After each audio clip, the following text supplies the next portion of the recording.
नमस्कार। आर्थिक ज्ञान में एक बार पुनः आपका स्वागत है। अर्थशास्त्र की कुछ मूलभूत अवधारणाओं की श्रृंखला के क्रम में आज आपके सामने प्रस्तुत हूँ आर्थिक क्रिया को लेकर। मेरा ये प्रयास है कि अर्थशास्त्र को सीखने में सरलता और सहजता आपको मिले, इसलिए ये अर्थशास्त्र की जो मूलभूत कुछ संक्रियाएं हैं उनको आप लोगों को सरल ढंग से उदाहरणों के साथ समझा सकूं। तो आज शुरू करते हैं आर्थिक क्रिया, अंग्रेजी में इकोनॉमिक एक्टिविटी। सामान्य तौर पर जो भी क्रियाएं धन कमाने के लिए की जाती हैं या जिनमें भी आय का सृजन होता है वो आर्थिक क्रियाएं कहलाती हैं।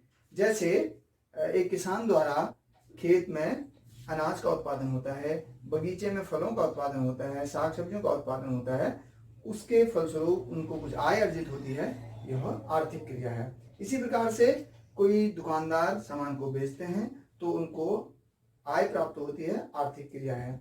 इसी प्रकार से एक बड़ी फर्नीचर बनाते हैं, बेचते हैं, आर्थिक क्रिया है।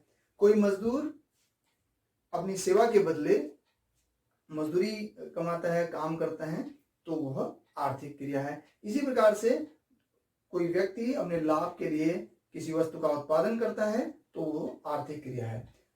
आर्थिक क्रिया विभिन्न स्वरूप में होती है और सामान्यतः हम आय कमाने या धन कमाने की क्रिया को आर्थिक क्रिया मानते हैं, लेकिन व्यापक दृष्टिकोण से अर्थशास्त्र में आर्थिक क्रिया वह क्रिया है जिसका संबंध मानवीय आवश्यकताओं की संतुष्टि के लिए सीमित साधनों के उपयोग से है।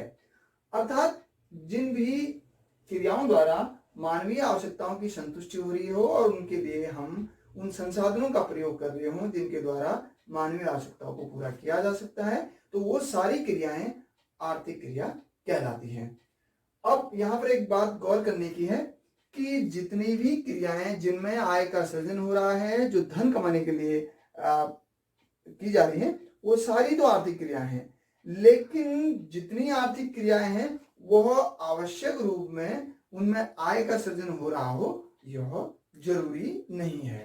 तो इसको समझने के लिए अब हम देखते हैं कि आर्थिक क्रिया कितने प्रकार की होती है। मुख्यतः आर्थिक क्रियाओं के 4 प्रकार होते हैं। पहला उत्पादन, दूसरा उपभोग, तीसरा विनिमय, चौथा निवेश। उत्पादन जिसे अंग्रेजी में प्रोडक्शन कहते हैं, उपभोग को कंजम्पशन, विनिमय एक्सचेंज और निवेश इन्वेस्टमेंट। अब हम समझेंगे कि ये चारों क्रियाएं अलग अलग किस प्रकार से आर्थिक क्रिया कहलाती है। उत्पादन, उत्पादन वह प्रक्रिया है जिसमें किसी वस्तु या सेवा का निर्माण होता है। यो समझ लीजिए कि उसमें उपयोगिता का सृजन होता है। एक और आगे बढ़े तो उसमें मूल्य में वृद्धि होती है। जैसे जंगल में लकड़ी, पेड़, उसकी लकड़ी काटी, उसके बाद वो कारपेंटर द्वारा फर्नीचर बना दिया गया। तो इसका मतलब यह है कि जंगल में जो लकड़ी की कीमत थी वह एक कुर्सी या मेज तैयार होकर उसकी कीमत में वृद्धि हो गई। और दूसरा, उसमें उपयोगिता का सृजन हुआ, उपयोगी हो गई, वो मनुष्य की आवश्यकता की संतुष्टि के लिए तैयार हो गई। तो यह होगी उत्पादन की प्रक्रिया। तो मुख्यतः उत्पादन की प्रक्रिया में वस्तुओं के मूल्य में वृद्धि होती है। तो वस्तुओं और सेवाओं का जो निर्माण हो रहा है वो है उत्पादन की प्रक्रिया। क्योंकि इसमें आय का सृजन हो रहा है इसलिए यह है आर्थिक क्रिया। दूसरा है उपभोग। मानवीय आवश्यकताओं की संतुष्टि, चाहे वो व्यक्तिगत स्तर पर हो या फिर वो सामूहिक स्तर पर हो, उस संतुष्टि को कहते हैं हम उपभोग। अर्थात उपभोग वो प्रक्रिया है जिसमें वस्तुओं या सेवाओं के प्रयोग द्वारा किसी व्यक्ति की या किसी समाज की जरूरतों को पूरा किया जा रहा है या जरूरतें पूरी हो रही हैं। अब चूंकि मनुष्य की जरूरतों को पूरा करने के लिए ही विभिन्न प्रकार के क्रियाकलाप किए जाते हैं, इसलिए चूंकि उपभोग की प्रक्रिया में सीधे तौर पर आय का सृजन नहीं हो रहा है या धन नहीं कमाया जा रहा है, लेकिन चूंकि उसकी जो जरूरत है वो पूरी हो रही है और अन्य सारी क्रियाएं भी मनुष्य के उपभोग के लिए, उनकी आवश्यकता की संतुष्टि के लिए हो रही हैं। तो इसलिए उपभोग एक आर्थिक क्रिया है। इसको ऐसे भी समझ सकते हैं कि अपनी जरूरत के लिए हमने बाजार से वस्तु को खरीदा और उसकी उपयोगिता को ग्रहण किया, तो हमको हमारी जरूरत पूरी होगी और यह हो गई एक आर्थिक क्रिया। अब चूंकि मनुष्य की सारी जो जरूरतें हैं, उन जरूरतों को पूरा करने के लिए विभिन्न जो अन्य क्रियाएं होती हैं वो होती हैं। चाहे आप उत्पादन कह लीजिए, विनिमय कह लीजिए, निवेश कह लीजिए, ये सब इसलिए होते हैं कि मनुष्य की जरूरतें वो पूरी हों। तो उपभोग सभी जो आर्थिक क्रियाएं हैं उनका आदि भी है और अंत भी है। अब आगे बढ़ते हैं और देखते हैं विनिमय। विनिमय यानी लेन देन। वस्तुओं का वस्तुओं के रूप में लेन देन हो सकता है या मुद्रा का वस्तु के रूप में लेन देन हो सकता है। अर्थात मेरे पास एक वस्तु है और आपके पास दूसरी वस्तु है, मैंने आपको ये मार्कर दिया, आपने मेरे को एक किताब दे दी, अदला बदली कर ली, तो यह भी विनिमय है। लेकिन कैसा विनिमय है? वस्तु विनिमय है। दूसरा, मैंने ये मार्कर बाजार से खरीदा, तो वह मुद्रा द्वारा विनिमय हुआ। मेरे पास कोई सामग्री या मेरा बगीचा है, मैंने आम बेचे और आम दे दिए और उसके बदले पैसा रुपया ले लिया, तो यह है विनिमय। अब विनिमय में चूंकि आय का सृजन होता है, चूंकि धन कमाया जाता है, इसलिए यह भी क्या है? आर्थिक क्रिया। अब आर्थिक क्रिया यह जो है, यह मैं जैसे आपको अभी बता रहा था, दो प्रकार से, एक वस्तु विनिमय और एक मुद्रा विनिमय के माध्यम से। अब इसमें होता क्या है? इसमें होता है वस्तु की कीमत का निर्धारण और साधन की कीमत का निर्धारण। अब जैसे वस्तु की कीमत का निर्धारण, वस्तु की कीमत का निर्धारण विभिन्न प्रकार के बाजार होते हैं, जैसे पूर्ण प्रतियोगी बाजार, अपूर्ण प्रतियोगी बाजार, एकाधिकार बाजार। तो ये विभिन्न प्रकार की स्थितियों में किसी वस्तु की कीमत कैसे निर्धारित होगी, कितनी निर्धारित होगी, यह विनिमय के अंतर्गत आता है। जैसे यह मार्कर 20 रुपए का है। इसी प्रकार से साधन कीमत निर्धारण उत्पादन के साधनों के सहयोग से होता है।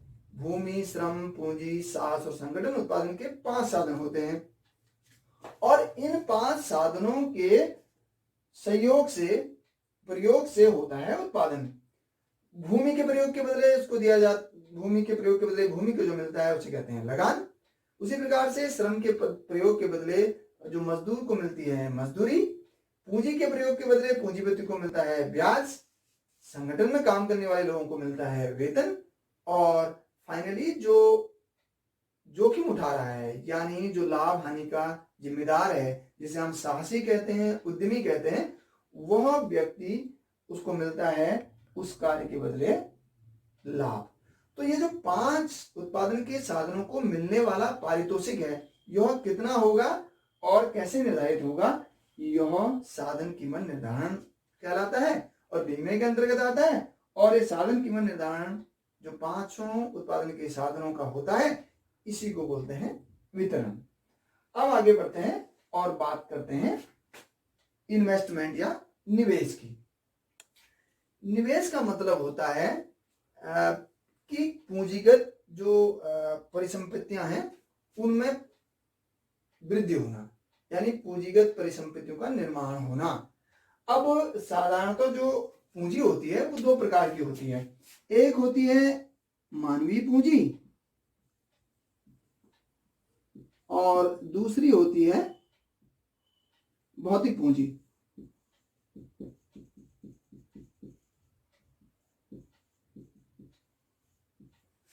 अब चूंकि मनुष्य की जरूरतें पूरा करने के लिए वस्तुओं का उत्पादन होना चाहिए। अब लेकिन जिन वस्तुओं का उत्पादन हम उपभोग के लिए कर रहे हैं, उनका उत्पादन भी कुछ मशीनों की सहायता से होगा। तो वो जो मशीनें तैयार होंगी, वह अगर तैयार होंगी तभी भविष्य के लिए भी वस्तुओं और सेवाओं का उत्पादन हो पाएगा। तो वो कहलाता है पूंजी निर्माण। और यह प्रक्रिया, इसमें पैसा लगाना, इस प्रकार से उन मशीनों का उत्पादन करना, यह हो गया निवेश। अब चूंकि मानवीय पूंजी, एक साधारण मनुष्य को डॉक्टर बनाने के लिए, इंजीनियर बनाने के लिए, या उसको समझ लीजिए कि एक अच्छा कारीगर बनाने के लिए, चाहे वो बालबर हो, चाहे दर्जी हो, चाहे वो डॉक्टर हो, इंजीनियर हो, आपके वकील हो, या फिर आपके अध्यापक हो, ये सारे लोग पहले प्रशिक्षण लेते हैं शिक्षा ग्रहण करते हैं और उसके बाद बनते हैं एक कुशल मनुष्य। तो मनुष्य की कुशलता में वृद्धि करके उसको एक बेहतरीन मनुष्य बना देना, वो है मानवीय पूंजी निर्माण। तो जैसे अच्छे स्कूल्स का निर्माण, अच्छे हॉस्पिटल्स का निर्माण, अच्छे प्रशिक्षण संस्थानों का निर्माण, जहाँ से बेहतरीन कुशल लोग बाहर निकलेंगे, तो उसमें पैसा लगाना यह हो गया निवेश करना मानवीय पूंजी के लिए, ताकि भविष्य में और ज्यादा विकास हो सके और ज्यादा वस्तुओं और सेवाओं का निर्माण हो सके, मनुष्य का जीवन और बेहतर बन सके। भौतिक पूंजी, अब भौतिक पूंजी यानी विभिन्न प्रकार की वो सारी मशीनें, वो सारी वस्तुएं जिनसे भविष्य में और ज्यादा उत्पादन हो और ज्यादा मनुष्य की जरूरत की जो उपभोग की वस्तुएं हैं वो उत्पादित हो सके और मनुष्य का जीवन स्तर सुधर सके, या यूं कह लीजिए कि मनुष्य की भविष्य में भी जरूरतों को पूरा किया जा सके। जैसे एक सिलाई मशीन की बात कर लेते हैं। सिलाई मशीन का उत्पादन निवेश में आएगा, और जहां पर सिलाई मशीन के लिए एक फैक्ट्री लगाई गई है, कंपनी लगाई गई है, तो वह पूरा निवेश हुआ, और उस निवेश से होगा क्या, भविष्य में भी लोगों को कमीज, पैंट, ये सब सिल के मिलते रहेंगी। इसी प्रकार से एक बिस्किट की फैक्ट्री है, बेकरी है, तो वहां पर भी मशीनें होंगी, और उन मशीनों, ओवन इत्यादि जो भी वहां पर मशीनें होंगी, उन मशीनों द्वारा भविष्य में भी बिस्किट मिलता रहेगा। तो ओवन इत्यादि का जो निर्माण जहां पर हो रहा है वो है आपका निवेश। तो निवेश का मतलब जो विभिन्न प्रकार की पूंजी में वृद्धि करना और पूंजीगत परिसंपत्तियों में वृद्धि करना, जिससे भविष्य में भी मनुष्य को उनकी जरूरत के लिए वस्तुओं और सेवाओं की उपलब्धता बनी रहे, यानी आने वाले समय में भी जो उपभोग के लिए वस्तुएं हैं उनमें कोई कमी न हो। तो ये चूंकि मनुष्य की जो जरूरत जो इस समय पूरी हो रही है उसका प्रयोग कर रहा है, वो तो उपभोक्ता पदार्थ हो गए, लेकिन भविष्य में जिन जो जरूरतों को पूरा करने के उनके वो पूंजीगत हो गए।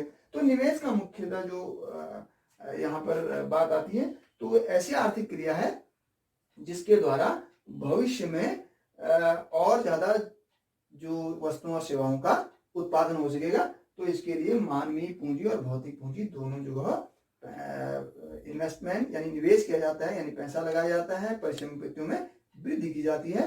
नई नई मशीनें, नए नए जो औजार, नए नए कलपुर्जे, इन सभी का उत्पादन करना ही निवेश है। तो ये थी आर्थिक क्रिया और आर्थिक क्रियाओं के प्रकार। वीडियो को देखने के लिए बहुत बहुत धन्यवाद, और इसी प्रकार की एक अगली वीडियो के साथ जल्द आपके सामने प्रस्तुत होता हूं, और उसका नाम होगा आर्थिक समस्या। बहुत बहुत शुक्रिया। वीडियो को देखिए, अगर पसंद आए तो लाइक कीजिए, चैनल को सब्सक्राइब कीजिए और अपने साथियों में इसको शेयर कीजिए। अगर कहीं पर वीडियो को समझने में दिक्कत हो रही हो या आपके मन में कुछ सवाल आ रहे हों, तो उनको नीचे कमेंट बॉक्स में लिखिए। मैं कोशिश करूंगा कि उनके उत्तरों के साथ साथ आपके लिए उस प्रश्न के उत्तर में भी वीडियो बनाऊं। आपका बहुत बहुत शुक्रिया।